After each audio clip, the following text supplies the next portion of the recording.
A FCJ Venture Vida apresenta o podcast Inovação na Veia.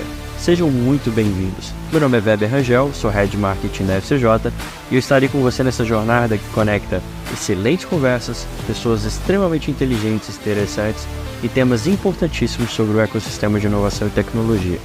Vamos lá?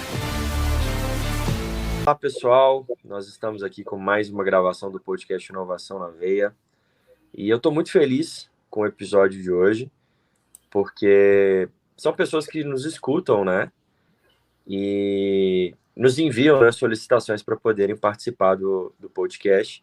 E hoje a gente tem aqui, via assessoria, né, uma pessoa muito especial que vai falar um assunto muito interessante para nós, do qual eu não domino nada, já adianto assim, mas quero muito aprender junto com vocês. Pessoal, hoje a gente vai receber aqui o Durval Garcia Júnior. Ele é diretor de inovação da GAC. Eu vou pedir, Durval, para você se apresentar um pouquinho aí para as pessoas.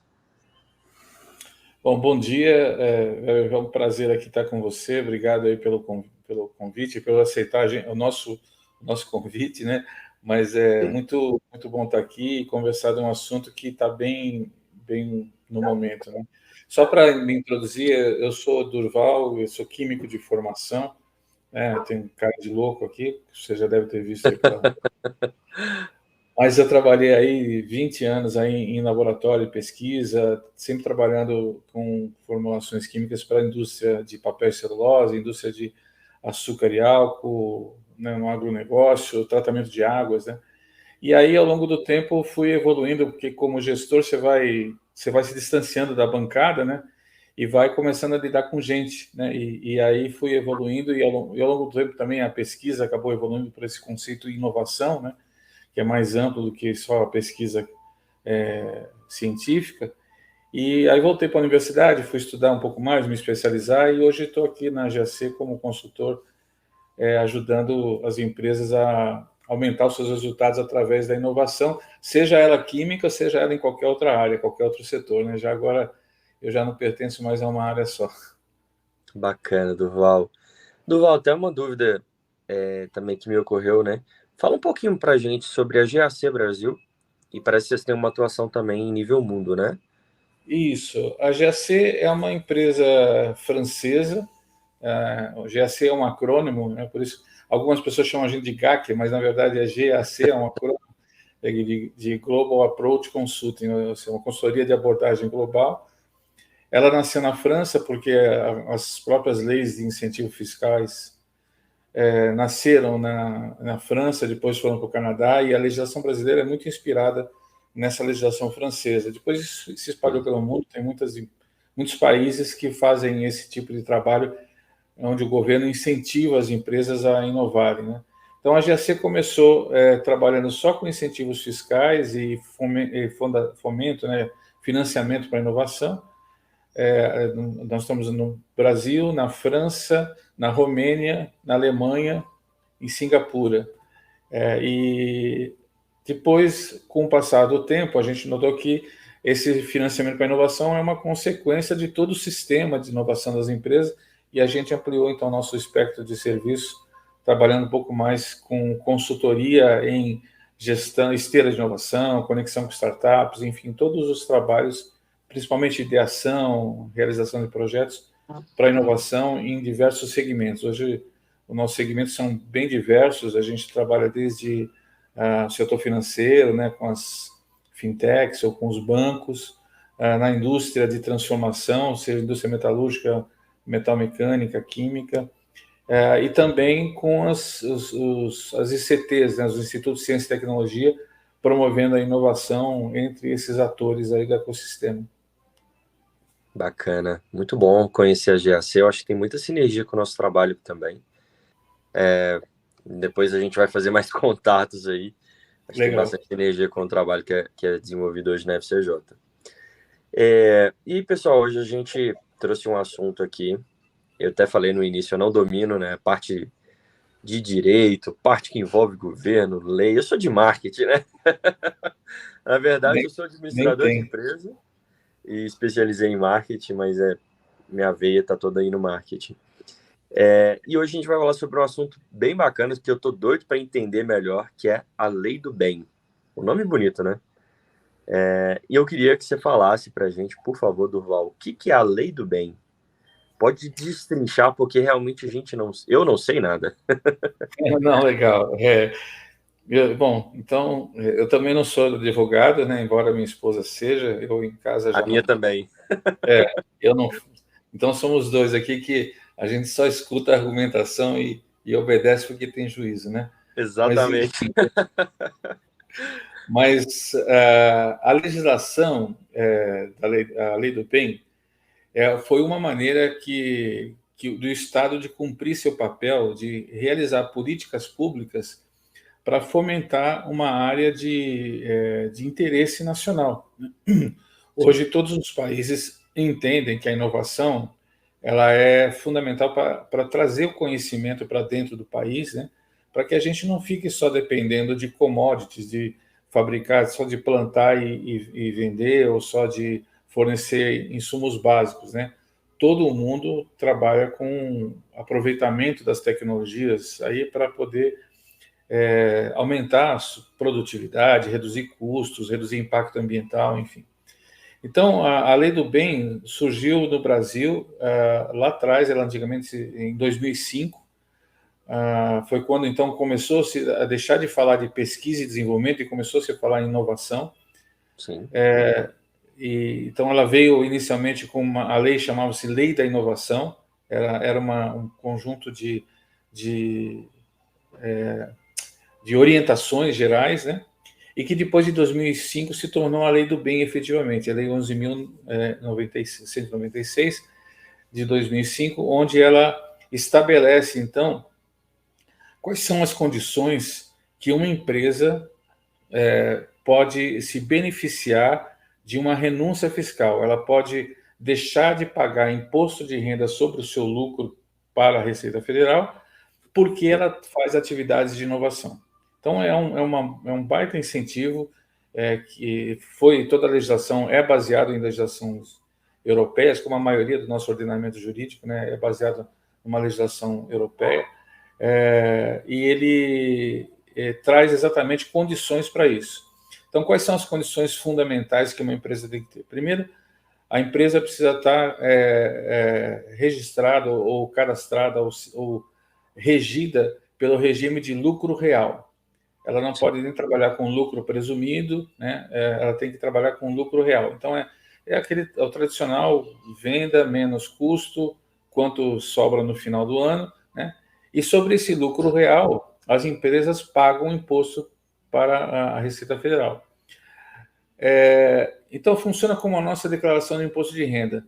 Se eu tiver despesa médica, você deduz lá das suas despesas para poder pagar menos imposto no final do ano. Se você paga despesas de educação, ou se você tem dependentes, você vai deduzindo isso do seu imposto de renda e paga menos imposto para a Receita Federal sobre o que você recebe como salário ou rendimento. Então, para a empresa é a mesma coisa. Ela tem o lucro. Se ela investir ou dedicar recursos para fazer pesquisa, desenvolvimento e inovação, e tem que ser inovação tecnológica, isso é importante, ou Sim. seja, tem que estar envolvido em alguma tecnologia, seja tecnologia, depois eu falo um pouco mais sobre tecnologia, mas se ela dedicar recursos internos para realizar atividades de pesquisa, desenvolvimento e inovação, entre 60% e 80% dessas despesas podem ser usadas para abater o imposto que vai ser pago sobre o lucro real da empresa. Então, ela tem que estar sobre o lucro real, ela não Ok. pode ter uma certidão negativa de débito, né? Ela tem que estar com a CND, que a gente chama, em dia, não pode ter nenhum débito com o governo, com estadual, federal, né? Prefeitura E também. prefeitura e tal. Sim. E aí, a partir daí, tudo que for projeto classificado como inovação, as despesas que você usa para isso usada para fazer uma exclusão da base de cálculo do imposto de renda da empresa. Vamos tentar um pouquinho mais em detalhe agora, né? Quais são as despesas que são elegíveis para ser beneficiários da lei do bem? Basicamente, a maior parte dela é recursos humanos. Então, a empresa tem Legal. que ter pessoas dedicadas a projetos de inovação. Então, todo o salário e os encargos sociais que as empresas pagam aqui, todas essas despesas, vai formar um montante ao final do ano. Se ela fez um projeto, 10 projetos, 20 projetos, você vai colocar lá que, sei lá, 80% delas, do tempo delas foram dedicadas a projetos de inovação, e com isso, então, esse resultado do salário vezes 80% vai ser usado para abater o imposto pago sobre o lucro da empresa. Não sei se está claro isso, mas basicamente é recursos humanos, tá? Depois tem um outro. Pode falar. Pergunta, Durval. Por exemplo, se um determinado corporate contrata, por exemplo, uma empresa que é especialista na área de inovação, ela consegue essa dedução fiscal ou não, por exemplo? Exatamente. Boa pergunta. Porque aí entra segundo tipo de despesa que é elegível. A gente chama de despesa com terceiros. Então, se ela faz um investimento numa startup, por exemplo, investimento não. Se ela contrata uma startup para desenvolver um trabalho para elas, um software ou alguma outra tecnologia, precisa. A emissão da nota fiscal dessa startup vai ser usada como despesas de terceiros utilizados para um projeto de pesquisa de um corporate. Se ela contrata uma ICT, se ela contrata, quer dizer, um Instituto de Ciência e Tecnologia, hoje no Brasil tem um monte, né? Os institutos nacionais de inovação, as próprias unidades Embrapi, as universidades, né? Grupos de pesquisa de universidades, não só startups, mas grupos de pesquisa de universidades. Toda essa despesa, ela é elegível para ser utilizado como abatimento no imposto de renda sobre o lucro da empresa. Então, além do RH interno, tem a despesa de terceiro, que é também o segundo maior volume. O que não entra na lei do bem? Despesas com estruturas físicas, infraestrutura, não entra. Despesas com, sei lá, com aluguel de salas, consultoria, com qualquer outro serviço adjacente, que até pode ser pensado, até compra de equipamentos, né? Não é abatível, não é elegível para a lei do bem. Para compra de equipamentos, a única coisa que a lei hoje prevê é assim: se você for comprar um equipamento de laboratório ou um equipamento maior que for usado exclusivamente, essa palavra é importante, exclusivamente para pesquisa,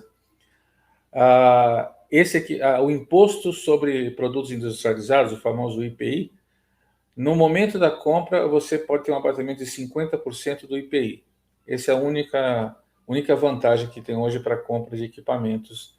E tem que ser exclusivo para pesquisa. Não pode ser um equipamento que foi comprado para pesquisa, depois ele vai entrar para produção. Aí isso começa a complicar, né? Não, perfeito, Durval. É muito bom. Eu achei assim, eu tô gostando muito porque você é muito didático para explicar, então. Legal, obrigado. A gente imagina essas coisas meio de lei, de incentivo, tudo que envolve governo, né? Eu tive que lidar com o governo agora. A gente fez um trabalho no Minas Summit e a gente trabalhou ali patrocínio, então foi uma primeira experiência bem interessante ali. Mas eu vejo que você está explicando bem interessante para a gente. Você falou um pouquinho sobre os ICTs, né? Sobre Embrapi. Explica para a gente um pouquinho mais a função deles, assim, eu acho que é legal para quem está nos escutando, assim, também. Legal. A Embrapi, eu diria que é um maior modelo de sucesso de fomento à inovação para as indústrias em geral. Porque a Embrapi é um órgão, ele não é um órgão governamental, mas ele é uma .org, né, uma empresa com finalidade, com utilidade pública, basicamente para fomentar a inovação na indústria. Então, ela é voltada especificamente para a indústria.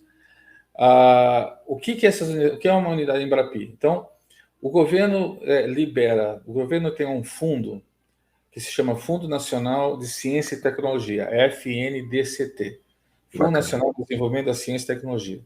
Esse fundo, ele é composto de uma série de fundos, é um pouco mais complicado, né? Mas são verba que vem de diversas fontes e forma um grande fundo que é dedicado para fomentar ciência e tecnologia no Brasil. Para você ter uma ideia, hoje esse fundo tem em torno de 10 bilhões de reais disponíveis para ciência e tecnologia no Brasil. Ele é regido pelo governo federal, através do Ministério da Ciência, Tecnologia e Inovação, né? E esse fundo ele é usado para fazer, por exemplo, chamadas públicas, a FINEP, que é o banco do governamental, a agência governamental que vai operacionalizar esse fundo, né? Ela cria lá, olha, vou fazer uma chamada pública agora, nós queremos projetos em que envolvam uma empresa e uma startup. E esses projetos têm que usar tecnologias habilitadoras para o agronegócio.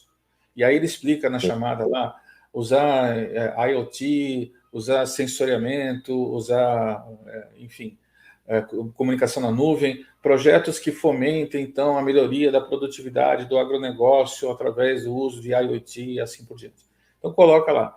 As empresas, olha só que legal esse tipo de chamada, vão lá e vão procurar uma startup, né? E está no edital que tem que ser uma empresa junto com uma startup, e vão escrever um projeto. Falar, temos aqui um projeto de usar um sensor que vai captar a frequência de um determinado inseto e vai prevenir a infestação daquela praga na cultura do milho, assim por diante. Ou o uso de inteligência artificial para poder, então, monitorar a quantidade de praga numa determinada lavoura através de comunicação na nuvem, o algoritmo vai, enfim, processar isso e vai te dizer quais são os pontos que você tem que aplicar um defensivo agrícola, outros não, ou melhorar a lavoura, assim por diante. Enfim, uso da tecnologia para isso. Então, você tem uma startup, vamos supor, muito boa em inteligência artificial ou em tecnologia da informação em geral, vai conectar com uma empresa, por exemplo, do agronegócio, uma empresa, pode ser uma BASF, Singenta, dessas empresas grandes de defensivos agrícolas, fazem um projeto junto, apresenta para a FINEP vai avaliar, tem todo um processo de avaliação, fala, legal, tá aqui, olha, você vai ter aqui 1 a 2 bilhões de subvenção econômica, que vem desse FNDCT, que eu falei no começo. Esse dinheiro vai ser dinheiro de subvenção, é dinheiro que você não precisa pagar de volta ao governo, e em contrapartida você tem que investir com uma startup, você tem que aportar mais tantos milhões com isso aqui. Então é uma forma de você fomentar isso, fomentar a interligação entre, primeiro, empresa com startup, desenvolvimento de uma tecnologia de interesse nacional para o agronegócio, né? E ainda subvencionado pelo governo. O que é subvencionado? O governo entra junto, a FINEP entra junto no risco. Ou seja, mesmo que não dê certo, você entra no risco junto com a startup, com a empresa, para financiar um projeto de inovação. Se der certo, todo mundo ganha. Se não der certo, também você adquire o conhecimento, né? Sim. Uma outra modalidade... Pivota, né? Exatamente. Ou pivota, exatamente. Uma outra modalidade disso pode ser você juntar a empresa e um grupo de pesquisa existente, que a gente chama de ICT, Instituto de Ciência e Tecnologia, que são esses IS e SENAIs ou as unidades Embrapi, que eu vou explicar agora, voltar à tua pergunta, né? Sim. A Embrapi, então, ela faz o quê? Ela vai procurando no Brasil centros de pesquisa em diversas tecnologias que são experts naquilo. Por exemplo, IPT, expert em tecnologia de produção ou de metalurgia, assim por diante. Ou vai procurar lá no Nordeste uma que seja especialista, o César, que está lá no Nordeste, que é especialista em tecnologia da informação. E assim por diante. Vai buscando, dentro das universidades, grupos de pesquisa que são especialistas em diversas áreas. E aí certifica essas empresas e dão dinheiro para esses grupos de pesquisa ou centros de tecnologia, dão dinheiro para eles desenvolverem projetos com a empresa. Então, a Embrapi é uma agência que certifica centros de pesquisa para que esses centros de pesquisa recebam aporte de dinheiro do governo para desenvolver projetos de inovação com a indústria. Então, por isso que chama Embrapi, a empresa brasileira para promover a pesquisa e inovação industrial. Essa é a Embrapi. Então, ela é uma unidade que ela administra recurso federal, aplica esse recurso federal em agências, em laboratórios de pesquisa, em centros de tecnologia, com a finalidade exclusiva de usar esse aporte no desenvolvimento de tecnologia para as indústrias. Então, é isso que seria a Embrapi. É o maior modelo de sucesso que existe hoje para fomento da indústria no Brasil. Excelente, Durval, muito boas explicações, assim, né? A Embrapi, ela teve conosco no evento que a gente organizou, o Minas Summit, painel de ciência e tecnologia, e eu acho que quem ouviu, né, sabe como que é o benefício, né, o que eles estão trazendo para a sociedade ali, como um todo, voltado à área de inovação. Muito bom. Durval, queria te fazer mais uma pergunta antes da gente fazer o nosso intervalo, que o que a lei do bem ela pode proporcionar para as startups? Eu acho que você já entrou um pouco, você já deu um panorama para nós, mas eu queria que você falasse para esse público que escuta a gente, né, que tem muito startupeiro que escuta o podcast Inovação na Veia, qual que é o benefício da lei do bem para eles e se eles podem ir direto, né, fazer acesso a essa lei. Então, esse é o grande tema do momento aqui. Na versão atual da lei, a lei que está em vigor, a única forma que a startup tem de se beneficiar da lei do bem, porque a maioria das startups provavelmente não estão no lucro real, claro, ou lucro presumido, ou no Simples Nacional, né, o regime tributário. Então, não se classificam não são elegíveis para usar a lei do bem. Então, hoje, nessa versão atual da lei, existe essa limitação e a única forma é ela desenvolver projetos em parceria com um corporate, com uma empresa.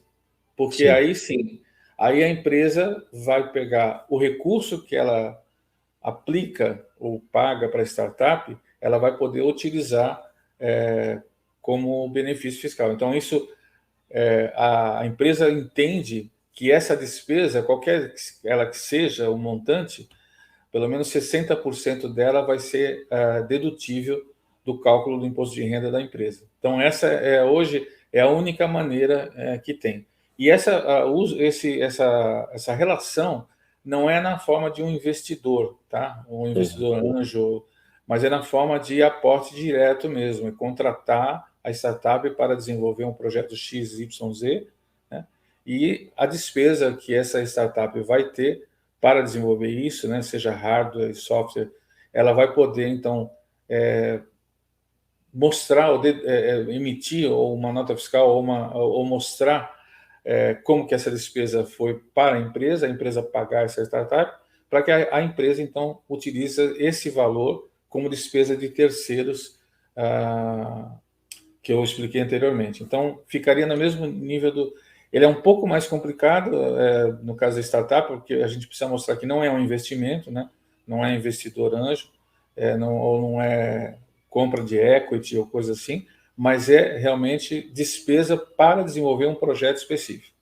Então, para isso, esse é um dos trabalhos que a consultoria faz, orientando as empresas como fazer isso, na forma de como você desenvolve o contrato, como que o texto que você coloca na nota fiscal, no recibo de prestação de contas, para que isso fique evidenciado claramente para a Receita Federal. Agora, a boa notícia, pessoal das startups, a boa notícia é que a Lei do Bem está sendo revista, né? E esse governo entrou com bastante apetite para acelerar essa revisão, que é uma revisão que já vem caminhando já desde 2020, né? Sim.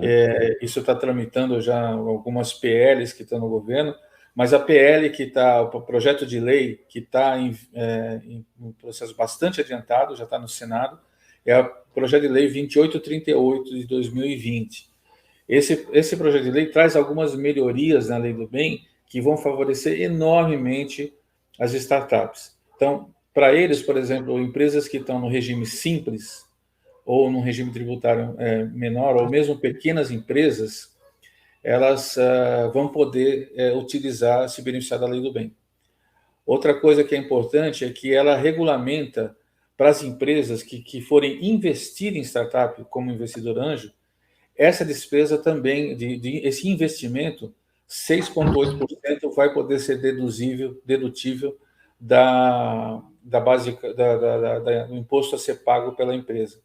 Então, tem melhorias importantes que vão favorecer as startups, principalmente na parte de investimento, né, para os investidores anjos que investem em startups, e também a startup em si, ela vai poder utilizar a lei do bem como se fosse uma empresa, mesmo estando no regime de lucro, não sendo de lucro real.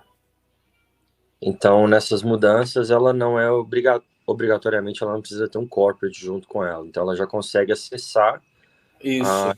editais que o governo disponibiliza, né? Exatamente.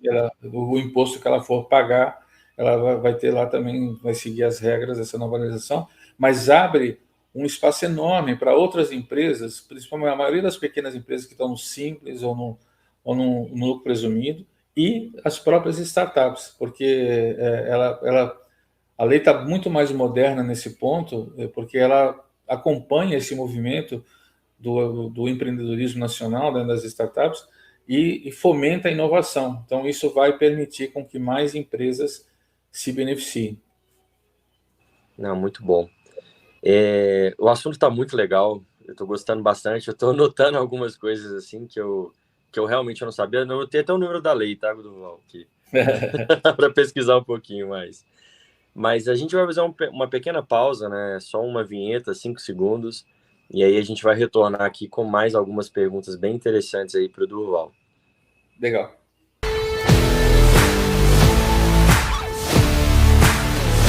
E aí, pessoal, eu falei que era rápido, né? Só uma vinheta, 5 segundos.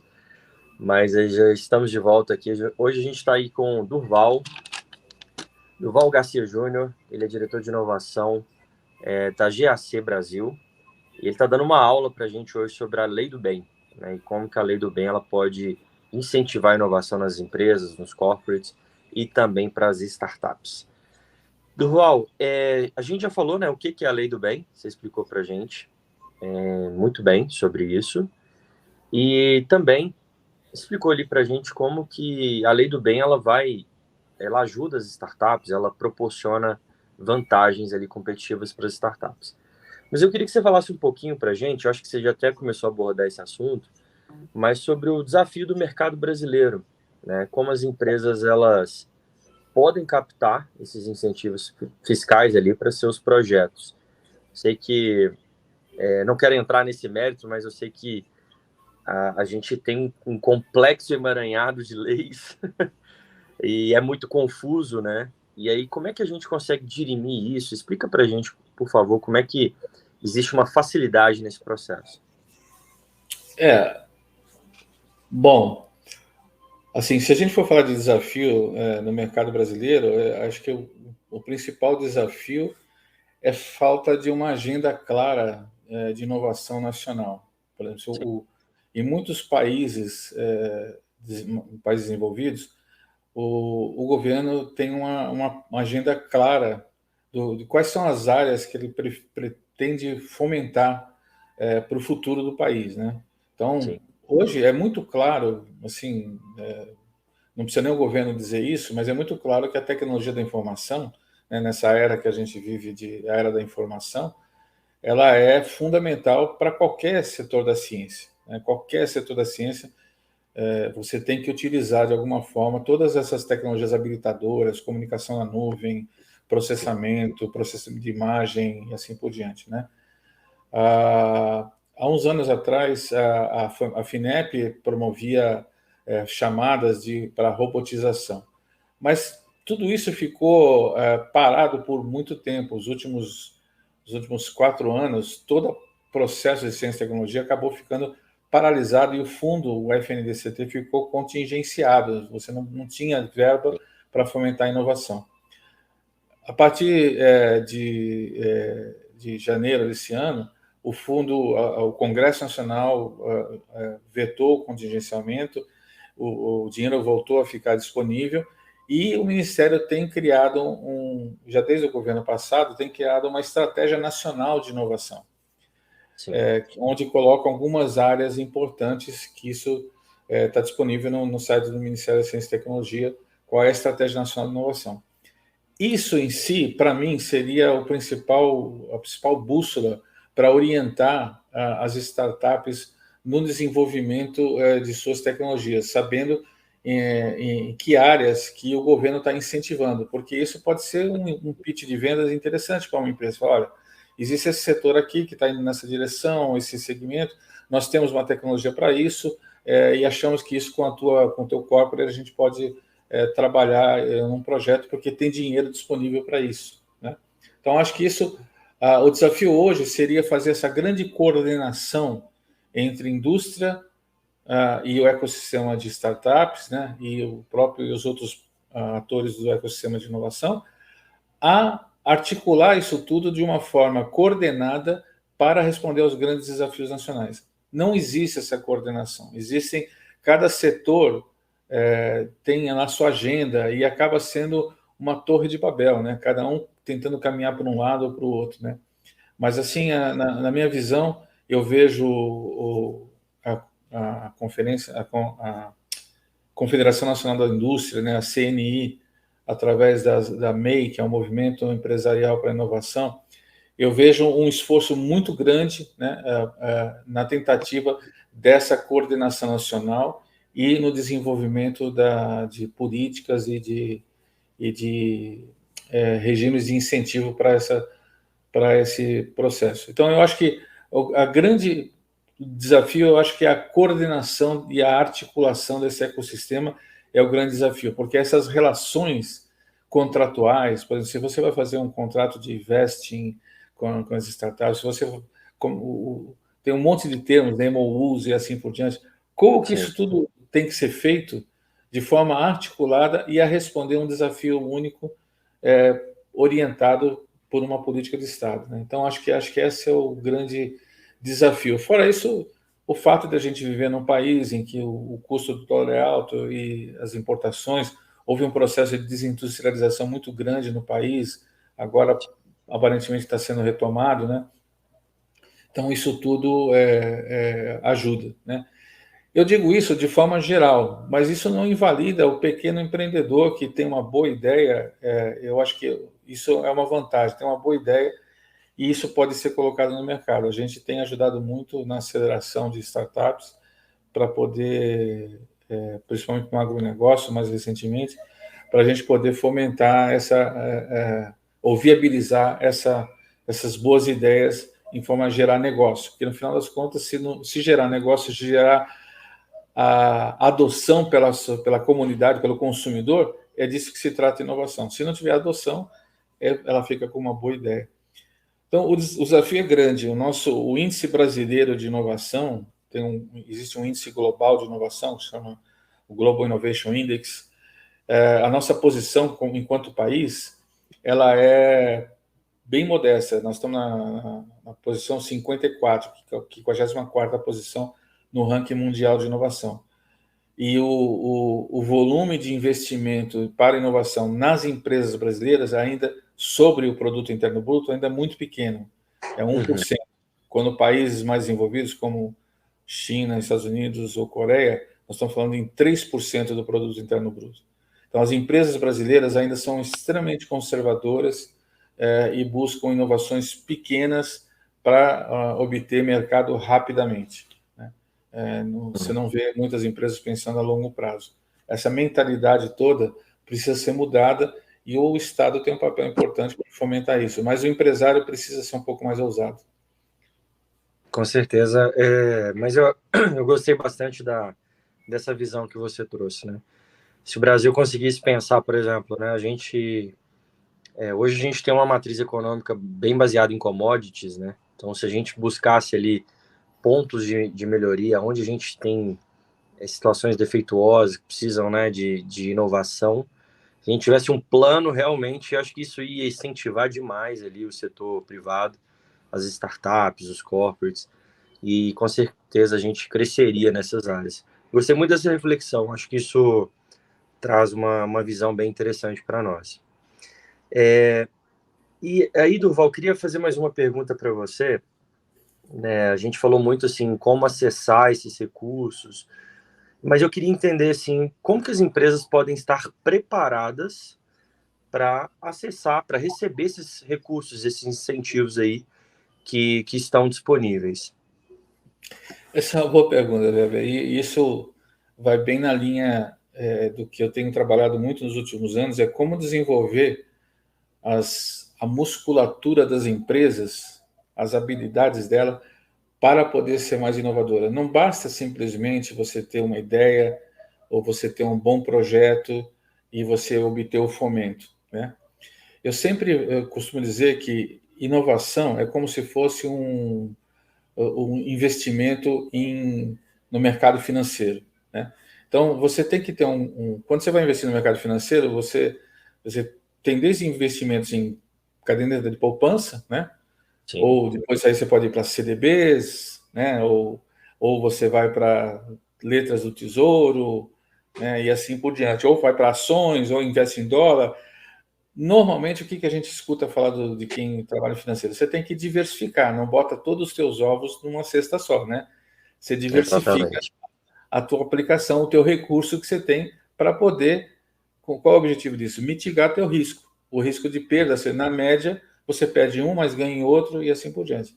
Para inovação é a mesma coisa. Você ter um portfólio de projetos em que você divide o seu investimento, né? Aquele recurso que a gente falou agora, o RH das empresas, ou mesmo contratar startups, ou ICTs, se eu investir em um volume importante no meu negócio atual, depois eu tentar investir uma parte num negócio adjacente, num novo negócio a partir das minhas competências, ou em uma outra quantidade e explorar alternativas futuras, né? Eu Sim, estou falando aqui inovar em 3 horizontes específicos, que é um conceito que é muito conhecido no mercado.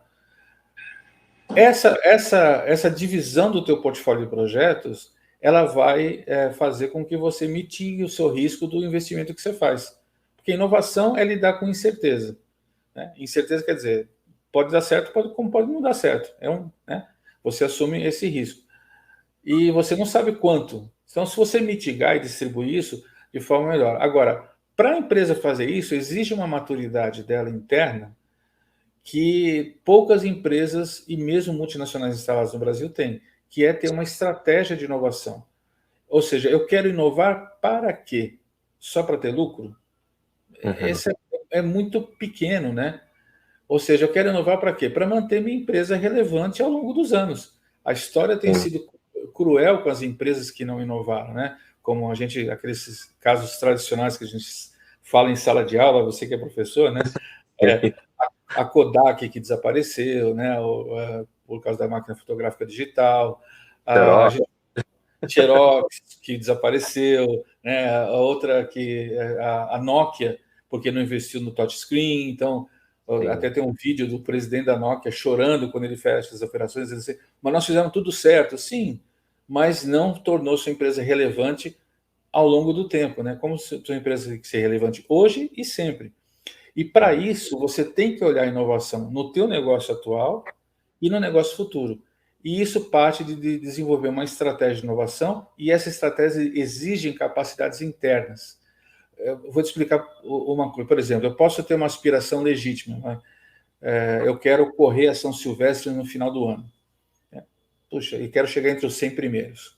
Tá, vamos dizer mais, 500 primeiros, vai, que eu sou gordinho. Quero chegar entre os 500 primeiros. Legal, essa é a minha aspiração, eu boto isso como objetivo, né? Mas o que eu preciso para chegar lá? Só ter a aspiração e o desejo não é suficiente. Eu tenho o conhecimento da rota, do roteiro, eu tenho o equipamento adequado, tenho tênis, short, eu tenho preparo físico, né?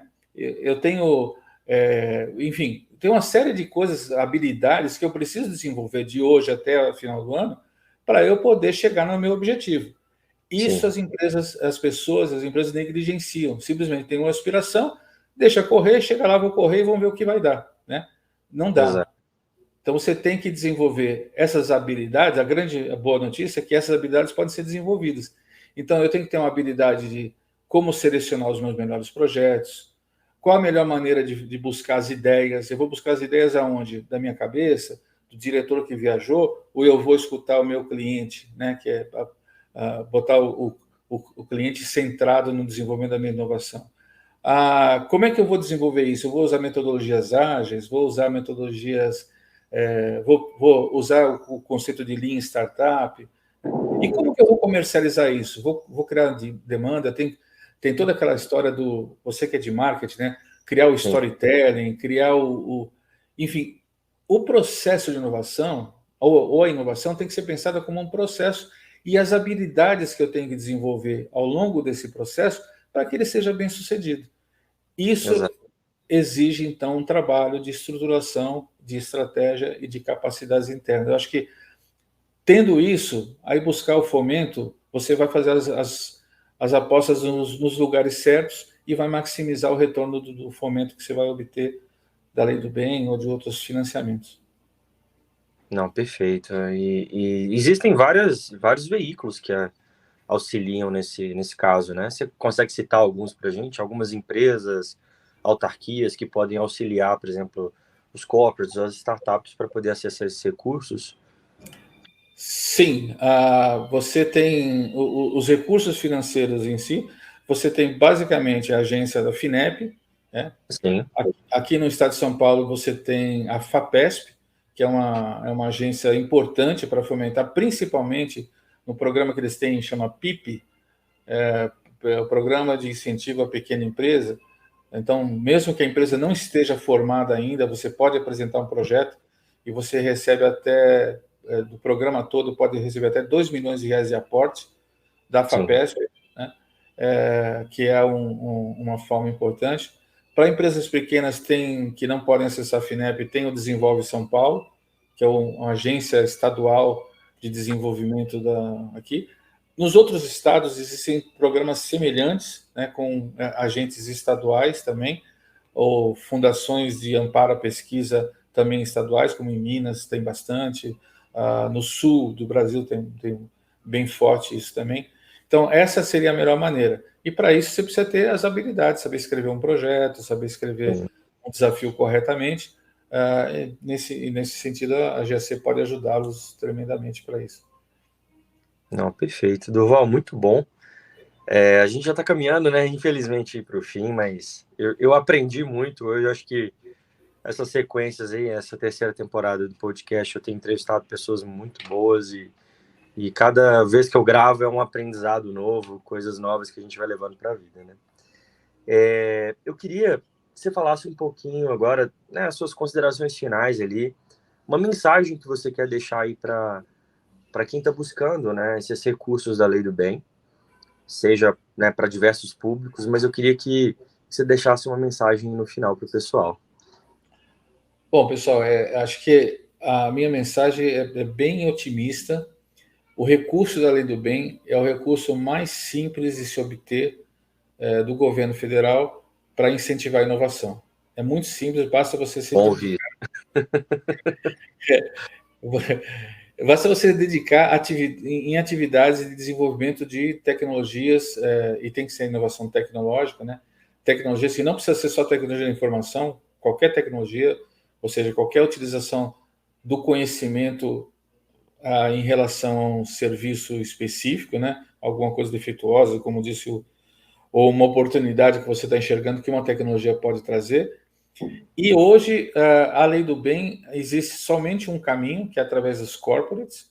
Todas as empresas de qualquer sector podem aplicar para isso, basta ter aqueles requisitos iniciais. E muito em breve, eu acredito que até o final do ano, porque o projeto de lei já passou pela Comissão de Ciência e Tecnologia e agora deve ir para o plenário para votação. Então, influencia aí o senador que você votou, o deputado que você votou, manda e-mail lá para o Congresso dizendo, olha, eu apoio a PL 2838, que essa é uma forma da gente pressionar, né? Mas muito em breve, eu acredito que até o final do ano, essa nova projeto de lei deve ser aprovado. E tem um detalhe, mesmo as empresas em prejuízo, a PL prevê que essas empresas podem se beneficiar da Lei do Bem em anos subsequentes, que hoje não é possível. Hoje só é possível se você tiver lucro no ano. Se você não tiver, você perde todo o investimento que você tem, o que é um absurdo, né? Porque para inovação significa assumir riscos, e mesmo em prejuízo, você está investindo em inovação, Então, o novo projeto de lei prevê que você pode utilizar esse benefício 5 anos para frente em períodos subsequentes.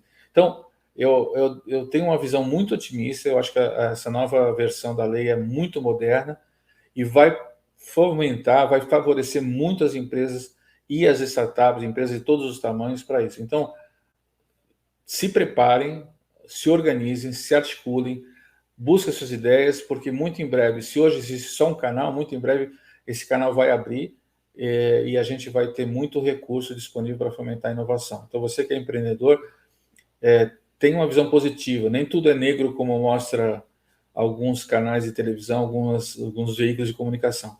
Existe um caminho muito interessante sendo moldado para a inovação e o momento é muito propício. Se preparem, se articulem as suas ideias, seus projetos, porque em breve acho que nós vamos ter muito boas notícias após a votação no Congresso Nacional. Muito bom, Durval. Eu estou bem feliz aí pelo conteúdo, obrigado. Eu queria agradecer aí também a Bianca, né, que nos procurou, né, trouxe Durval aí que nos deu uma aula. Fica o convite, viu, Durval, para outros podcasts, a gente tem gravado bastante. E fica o nosso convite para você participar de outros e trazer outros assuntos, né? Porque hoje as pessoas elas dominam vários assuntos, né? Você trabalha diariamente ali com várias coisas. Então fica o nosso convite ali. O nosso muito obrigado por essa aula, por esse conhecimento, esse conteúdo que você nos trouxe hoje, tá? E fica também o agradecimento aí à GAC por estar, né, em parceria com a gente nesse podcast e trazê-los aí também para poder falar. Deixa seu LinkedIn para a gente, por favor, Durval. O meu LinkedIn é Durval Garcia Júnior. Eu não sei como colocar isso, mas deixa eu ver, deixa eu abrir ele aqui rapidinho. LinkedIn, Instagram, que você quiser deixar ali para a gente. Provavelmente o site da GAC também, né? O site da GAC é www.gacgroup.com.br. O meu LinkedIn é o Durval Garcia. É o www.linkedin.com/invertida Durval Garcia. E lá você vai ter lá meus dados, o meu histórico. Fiquem à vontade para interagir. Eu adoro falar sobre inovação. Eu não faço isso aqui como obrigação, faço realmente com muito prazer. E agradeço aí a tua oportunidade, Bebe, de participar do teu podcast. Foi muito bom, muito legal, um papo muito agradável. Estou à disposição, fique à vontade para me acionar quando precisar. Excelente, Durval, muito obrigado mesmo. Eu que agradeço vocês aí por estarem prontos, né, disponíveis ali para a gente poder ter essa gravação. Pessoal, você que nos escutou, esse foi mais um episódio do podcast Inovação na Veia. São pockets, né? A gente faz episódios mais rápidos, mas é para você poder escutar durante o trânsito, escutar durante o seu horário de almoço. São assuntos sempre muito pertinentes aí ao dia a dia de inovação, ao dia a dia de business e negócios. Se lembre que a gente está em todas as plataformas hoje, Apple Podcasts, Deezer, Amazon Music, Spotify, Google Podcasts. Então, a gente está em todas as plataformas. Fica nosso agradecimento aí por você nos escutar mais uma vez e um até breve. Grande abraço para todo mundo. E aí, gostou? Então segue a gente, nosso arroba é podcast.inovação na veia. Cada conversa ela é ímpar e os nossos entrevistados são extremamente inspiradores. Aproveite o nosso conteúdo em todas as plataformas, Apple Podcasts, Google Podcasts, Deezer, Spotify e Amazon Music. Nos encontramos no próximo episódio. Até a próxima.